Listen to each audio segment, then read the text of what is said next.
Hello, আমার নাম অদিতি সমাজপতি, south কলকাতার মেয়ে। আমি ডিভিনাস কেয়ারের কথা আমারই এক আত্মীয়র কাছে শুনেছিলাম বছর 2 আগে।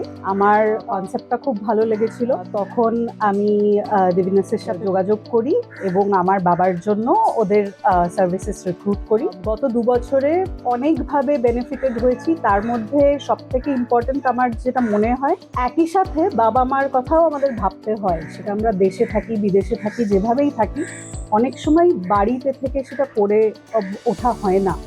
Keep a parent in good health. সেই জন্য ডিভিনাস আমাকে অনেক সাহায্য করেছেন। আমার বাবার ডক্টরস অ্যাপয়েন্টমেন্ট, বাবাকে সেখানে নিয়ে যাওয়া, সেখানে ওষুধপত্র কি হবে কি না হবে সেটা দেখা, আমাদের সাথে যোগাযোগ রেখে আমাদের সময় মতো আপডেট করা। একটা হেলথ প্ল্যান আমরা একসাথে করতে পেরেছি যে যদি আমার বা আমার দাদার অবর্তমানে বাবার জন্য কোনো ব্যবস্থা করতে হয়, তাহলে ওনারা সেইটা কিভাবে করবেন। আমি ওদের সার্ভিসেসে খুব খুশি এবং আমার তো মনে হয় যে এই সেফটি নেটটা বোধহয় আমরা যারা বাইরে থেকে কাজ করি প্রত্যেকেরই দরকার। তার জন্য আই উড হাইলি রেকমেন্ড।